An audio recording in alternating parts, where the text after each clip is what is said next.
Hello, my name's Matt Carell, and this is an introduction to sketching techniques for UX designers. I've been drawing professionally for about 15 years. I started out as a product and industrial designer. I've also worked as an illustrator. These days I'm a digital user experience lead, and I've noticed in recent years that not everyone in the UX world has had, say, some of the more artistic or sketch-oriented training that a lot of people in the product design world have had. I often get approached about different tips and techniques to get sketches looking better, to make them more convincing or exciting to clients and customers. So this video is just going to share some of my basic techniques, some of the fundamentals to get your sketches looking better. Okay, so today we're going to be learning to sketch something a bit like what I've done here. This is pretty typical of the kind of thing I would do in normal day-to-day job as a UX designer. So we've got a couple of very quick loose sketches here of an app design that we're working on. For the purposes of today, we're going to make something up. So let's say we're going to be designing an app for an airline. And there's a typical couple of screens. So perhaps I might be in a workshop environment and I might be sketching these out for a client or one of our stakeholders. Now, key thing with these is, to try and keep them very loose, to try and do something very fast that still has a good amount of impact and that still communicates what it is you want to get across with this design. So you might just be trying to represent a new idea that a stakeholder has suggested or something like that. And there's various different techniques that I've used in here to try and make this thing have a good amount of pop, to make it nice and clear, to try to bring out certain key elements that matter more than others. So I'm going to walk through all the different techniques now. Okay, let's talk equipment. So the nice thing about sketching and all this is you really don't need to buy anything very fancy or very expensive. I sometimes draw in a sketchbook, but quite often I'm just using some bog standard office printer paper in A4 or A3 like we have here. You can still get a really impressive result just with the standard office stuff you might have around you. I most often draw with one of these. I've got a Bic fine liner. It's got a very fine tip on the pen there. That's what I really like about it. So that means when I'm drawing, I can apply a lot of fine pressure control to make the lines that come out of this very light or very thick, depending on what I want to do. Purely down to preference, of course, but I always prefer these if I can. I may then have another pen or two in slightly different thicknesses, and I'll get into what we do with line weight a little bit later on. So typical thing like a Sharpie or similar that would just be able to give me a fatter line. And then something else I find really effective is to have some marker pens as well. So I've got some Pro markers here. There's various different brands, Pantone, Letraset, etc. These are a little bit more pricey, cost a few more pounds each. But what these really do is they allow you to apply some sort of washes of colour or of grayscale, etc. And it really would help certain elements to stand out. They've usually got a fat tip on one end with one lid, and then a thin tip on the other end for fine details. So you don't need much at all. You need fine biro, maybe a fatter line Sharpie, etc. And if you really like, some markers to apply some washes of colour. Normal paper, and you're ready to go. So I'm going to start here by drawing out some of my construction lines. That just means I'm applying some very, very light lines to just map out roughly what it is I'm working with. We do these very lightly, so it doesn't really matter if we get them a bit wrong. If we want to explore some stuff, we can always go over thicker a little bit later to give them a bit more visual weight. I'm going to do a couple of screens today, so let's roughly sketch out a couple. And you'll notice that I'm turning the page as I sketch, and that's because if I'm drawing straight lines, my hand, of course, has a natural arc that it wants to move around. If I was to try and draw a straight line right now vertically, not too bad, I'm a little out of practice, but if I'm going across, I might find that's a lot easier, particularly if I do it fast. So a good warm-up technique a lot of product designers and the like do is just to start by drawing straight lines and to see, maybe first thing in the morning when you get into work, if you're having your coffee, you could warm up a little bit by just doing some quick little straight lines. Key lesson for today is that all of this, of course, comes with practice, but by rotating the page, you are fitting what you're doing to the natural arc of your hand. So you'll get straighter lines if you rotate the page. Now you'll notice as you practice and draw these that the speed at which you do these things often matters. You know, as I'm drawing a few lines, if I do them very slowly and very carefully, which some people might do, you'll tend to find a little bit of a wobble comes into your line, whereas if you can do them quite fast, they look a lot more confident and dynamic. Now the same applies to any kind of shape you want to draw. So if I need to draw circles or ellipses in my design, it's going to help if I do them fairly quickly as well too. Let's warm up with drawing a few circles here, and they're not going to be perfect, no way, but they'll probably be good enough for our purposes. Now if I was to draw one of these very, very slowly, let's say up here, I'm going to do nice. You know, chances are I'm not going to get a nice solid circle. It's really going to help me to do this thing quick. And if I need to do an ellipse, it's the same sort of technique. Notice that I've rotated the page because I want to draw the wide part of the ellipse at the sort of natural arc of my hand. Always keep rotating, keep spinning. So a good designer, a good artist has always got this page turning all the time to get to the best drawing position for what they need. Now back to our main sketch here that we're working on.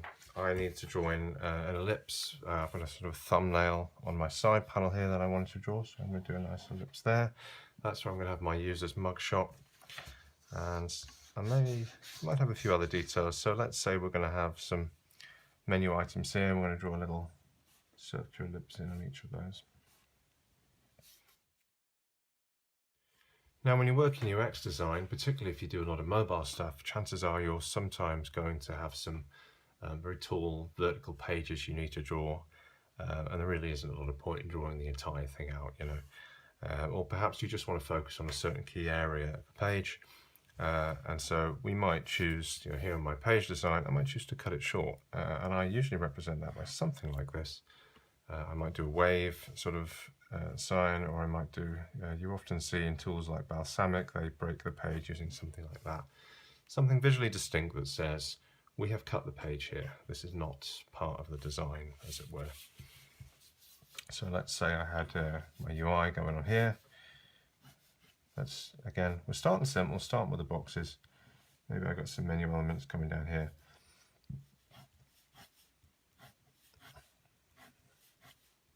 Maybe it's a very long list, and I don't need my client to see every element on that list. It's enough that they can get repetition. So I've drawn that line to let them know that it ends there. Now I might use that same idea if I just want to focus on a key element. So let's say we were really interested in what was going on in this top left corner, and I might choose to blow up that element a bit. I'm going to redraw it again over here. Maybe I'll draw it a bit bigger this time.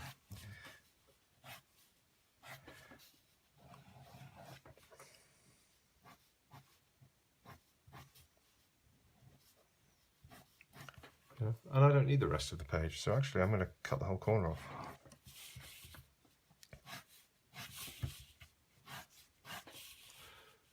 Now it's pretty clear to everyone that the design continues over here, but that we've chopped it off just for the sake of illustration. So a good little quick technique to be a bit of a time saver, stop you having to redraw things so often. Now I think there are two basic techniques that really start to make some of your sketches stand out from the crowd a bit, and that is good use of line weight and good use of hatching. I'll start with hatching. Hatching is this technique you see here. That's a lot of parallel diagonal lines that I've applied to an area. You can see that the lines, darken it off a little bit. To the human eye, they've effectively shaded in an area a little bit. And that's all just done with this pen. There's no need to do anything different or anything fancy.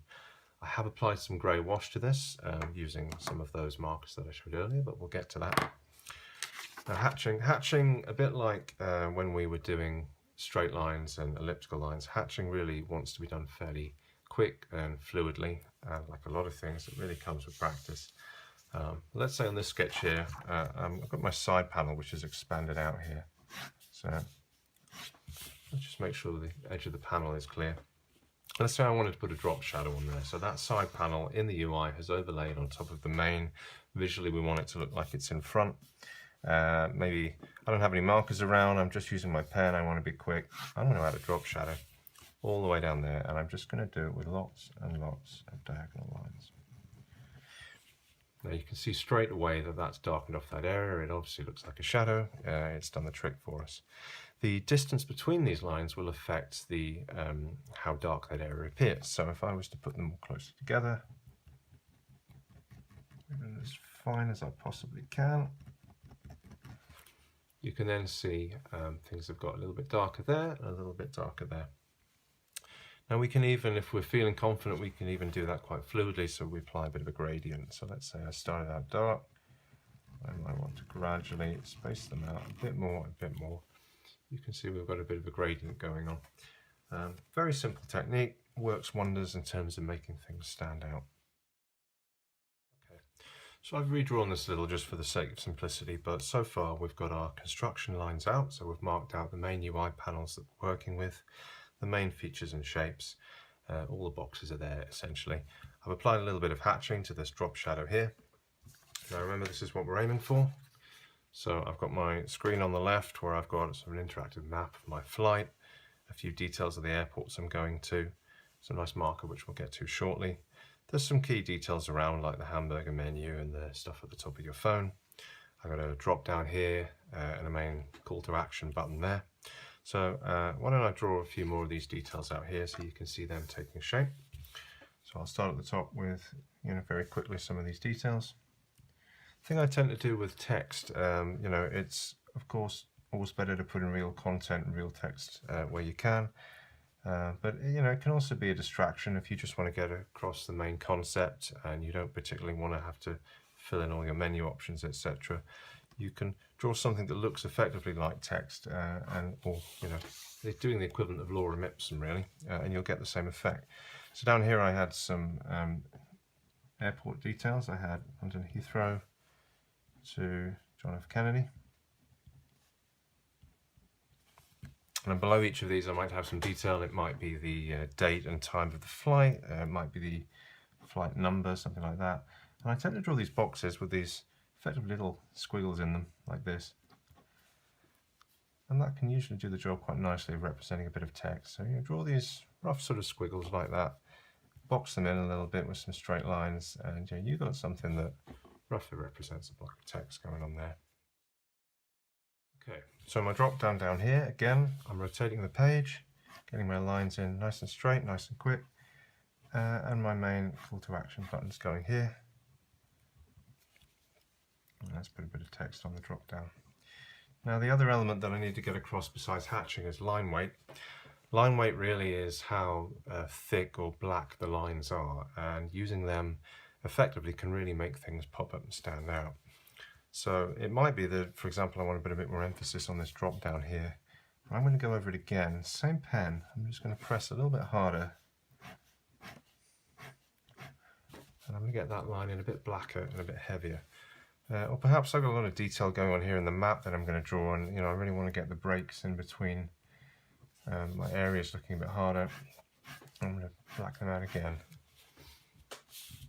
Or perhaps, my side panel here is going to be overlaying over the rest of the UI, so I might have some more UI here. And I really want to make sure people know that it's in front. That dark line there to do the job. Now you could, if you want, switch to one of your other pens that are a little bit heavier to do the same sort of job, and I might do that with the, say, outline here.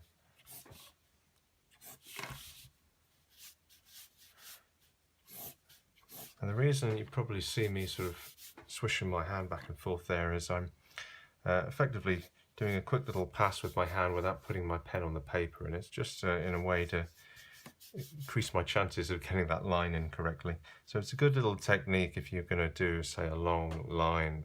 It's almost do a little dry run. Practice it a couple of times with your hand before you commit to putting the pen down to paper. Let's black out the outside of this again using my thicker pen.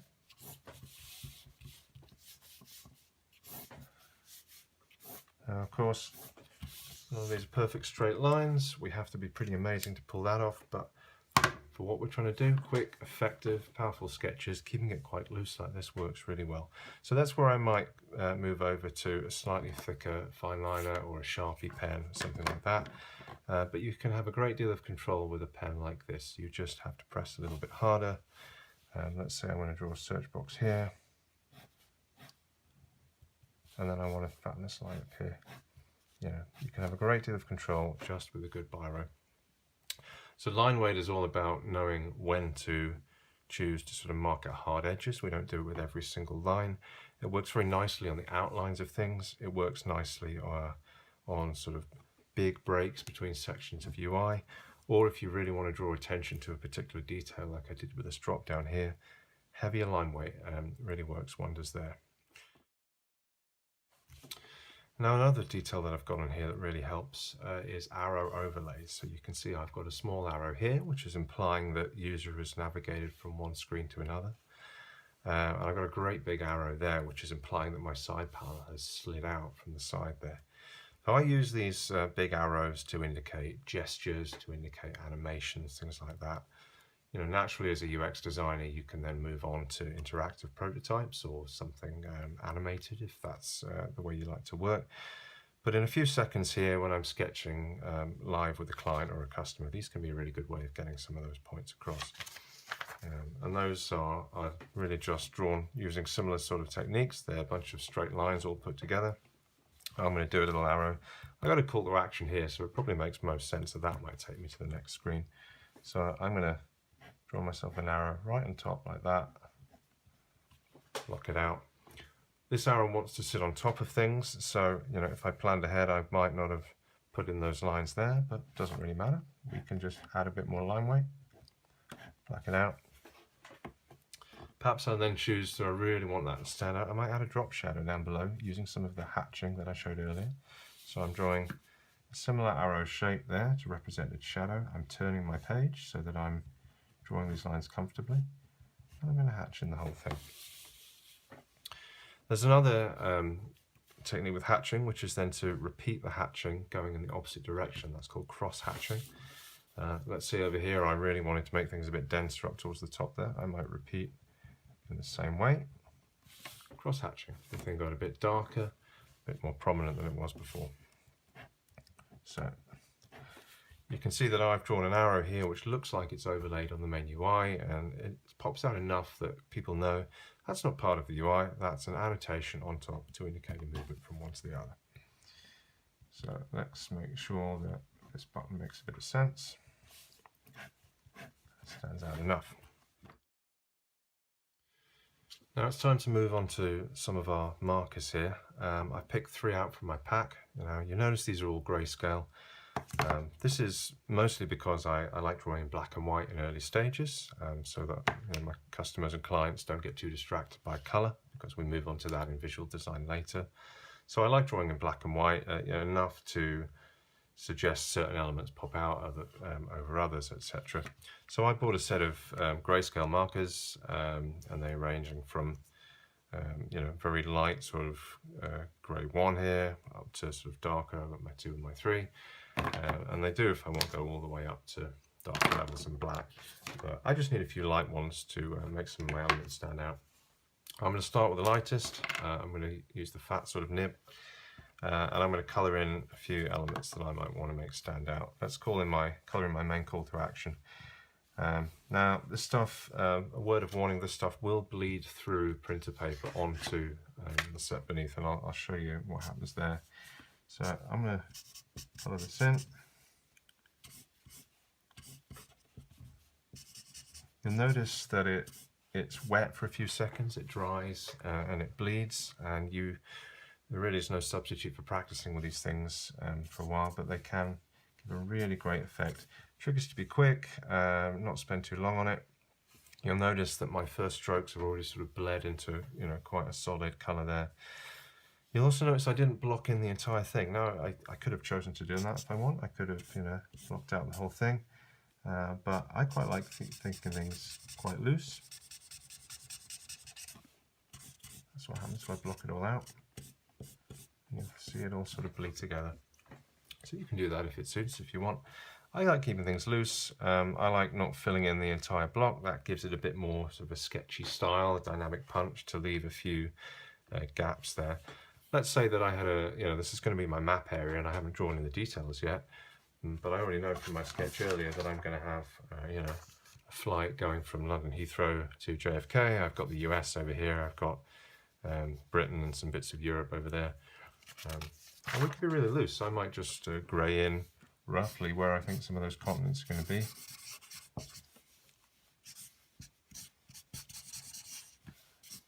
We're going to do things in quite a loose, sketchy style. It's enough to get a rough thing across. Now, this stuff takes a few seconds to dry. Best give it a minute or two, and then you can repeat. So I could go over with the same color again to darken things off even more if I wanted to. Let's say I wanted to darken off the end of that button. When I go in and repeat, that's part of the flexibility these pens give you, is things darken off even further. Okay, I'm going to use my markers a little bit more, and I'm going to put in some drop shadows in certain places. I've switched up for a slightly darker one because I know when I bring my side panel out I want to have a big heavy drop shadow. We hatched it earlier. Another technique is just to go to the fat nib on one of these and do a nice big swipe. And there you go, straight away I've got a nice shade there. I'm going to do a little thin line here and there just to keep it nice and rough and sketchy. Maybe I do the same over here. Maybe this next button was really going to pop out in my design, and I might go to a darker colour and give it a drop shadow on a couple of sides. So let's do a little there beneath my arrow.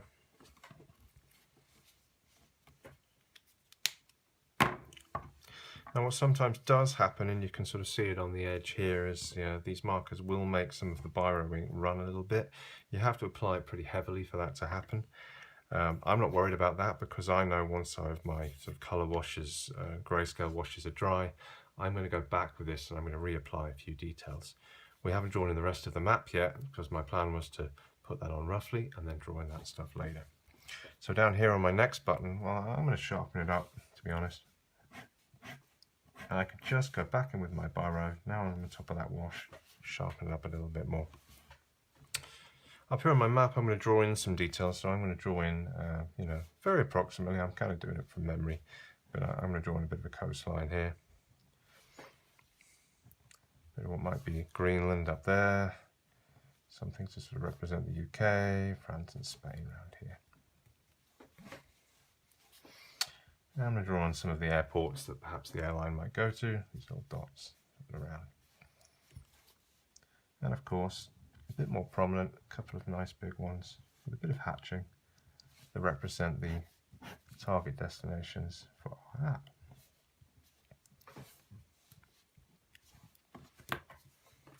I think that's okay. It's a little bit plain. I think you could do with a bit more interest, so I might switch up to another pen. And I'm going to apply in a bit more of a wash of colour here. I'm going to go a bit darker in the corner. And I'm going to just roughly sketch a few loose lines.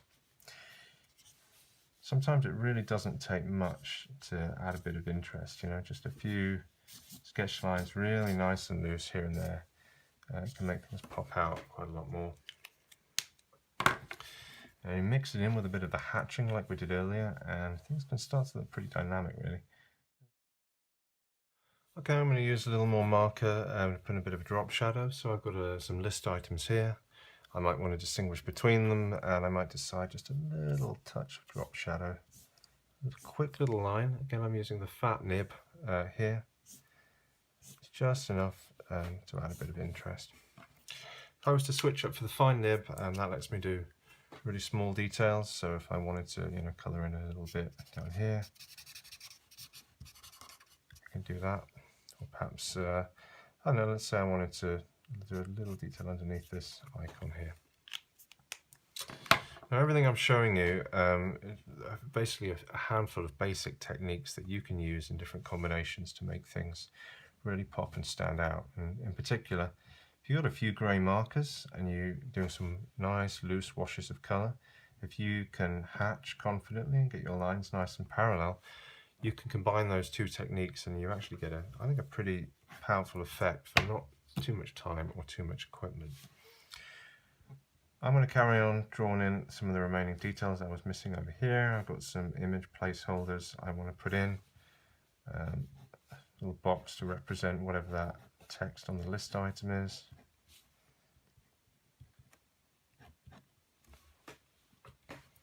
Now I was going to draw another arrow for you as well. So you remember earlier I had another arrow representing that my side panel was coming out. It's bigger and fatter. That's because I want to imply that there's a big wide element has moved across.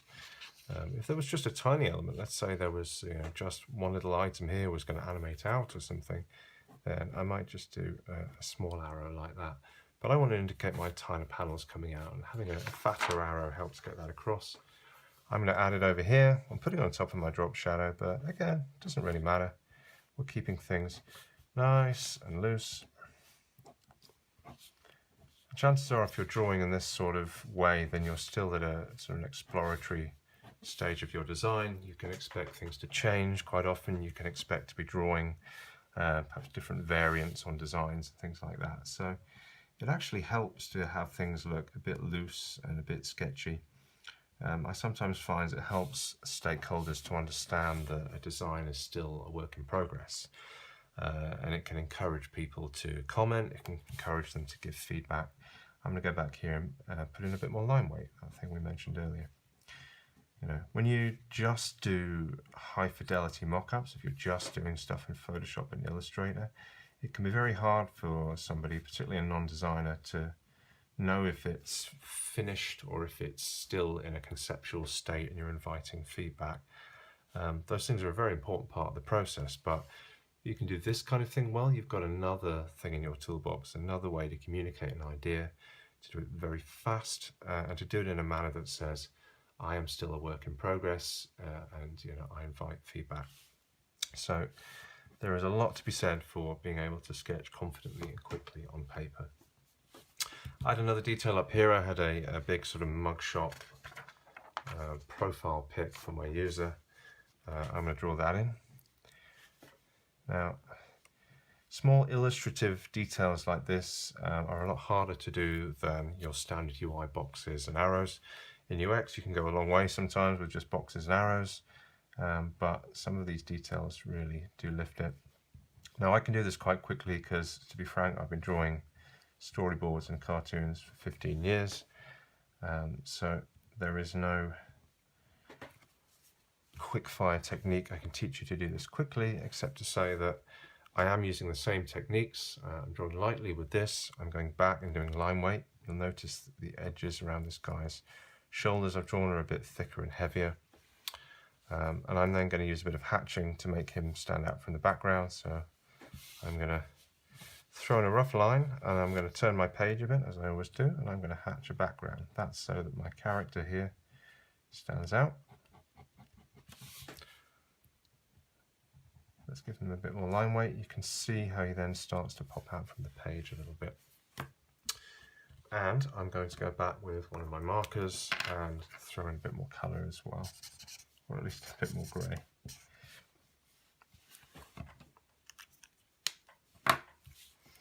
You'll notice it's bleeding a little bit. I probably did a little bit too early there, but you still get the point.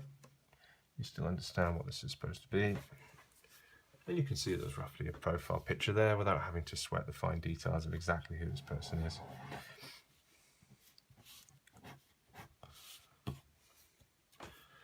So, those are kind of your main techniques for getting a sketch across. We did some fine construction lines. We learned to turn the page around so that we can get lines, particularly straight lines, very confident and reasonably straight.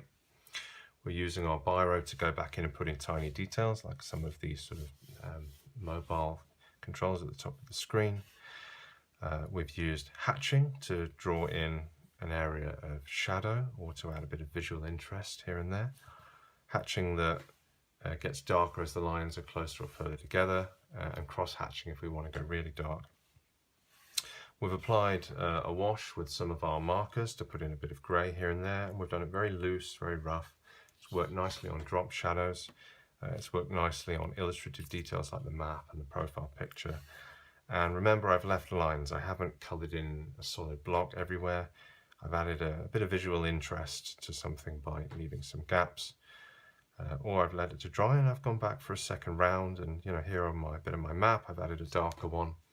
Keeps things looking very sketchy, but it really adds a bit of dynamic flow to things. It gives the sketch a bit more energy, really. Final thing I might want to do with some of these is to add some annotations or some other details, perhaps because I want to scan it or photo it and send it to somebody. Let's mark that that's a profile pic. So I'm going to write profile pic here on the side. And I'm going to add a little arrowhead and draw a thing like that. Now, the reason that I've drawn that with a wiggly line is to make sure that this annotation doesn't get mixed up with some of the lines behind. If I was to draw a straight line, if I was to draw it down here, you might get it mixed up with some of the other lines that are going on. But by doing a sort of an organic wiggly line, I've made sure that that stands out. I've made sure that my annotation is in a little bubble so it visually stands out a bit as well. Another thing you could do is you could choose to do annotations in a different color. You could maybe throw them on in red or blue or something, and that would make it pop out from your main pic as well.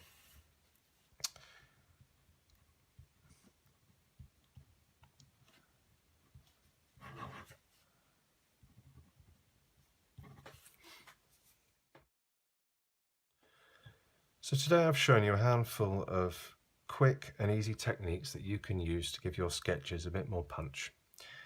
Remember, we've used construction lines to lay out roughly what we wanted to do before we put down the detail.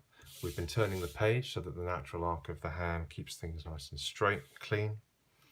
We've used line weight very carefully where we need to, so we've chosen where we want to go back and draw darker, thicker lines again to make things pop or stand out, or to really get across the difference between sections and panels. You've got the option of moving to a thicker pen, remember, when we need to. We've used some grayscale markers to apply washes of colour. That's useful in drop shadows or in making illustrative details stand out. Remember that we've kept things very loose and very sketchy, so it's totally cool to have gaps, totally cool to go back again and reapply things, make them a bit darker. You can see I'm breaking out of my lines all over the place. I've got elements crisscrossing over one another. It does not matter. There's a great deal to be said for a very quick and confident sketch. You can convey an idea, visualize it for a lot of customers or stakeholders, and you can do it very quickly. We've used hatching and cross-hatching where we need it, and remember that the difference between the gap between the lines will control how light or dark that hatching looks. So these are a lot finer, they look a bit darker than they are over there. And we've annotated things using this sort of organic line shape to make sure it stands out on top of things. We've put in text, which we can even get away with as a little squiggle here and there so that people aren't distracted by the detail. And in a reasonably short space of time, using just some fairly simple pens and some office printer paper, we've got to a good, clear sketch that I can show to my customer to explain my app idea. So that's about it for today. That's an introduction to sketching techniques for UX designers. I'm Matt Corral. Thank you very much for watching. I hope you found it useful. I hope you can apply it in your work. And remember that all of this gets a lot better with practice, but it's something that you can start applying straight away. Look out for more videos coming up in the series. Thanks for watching.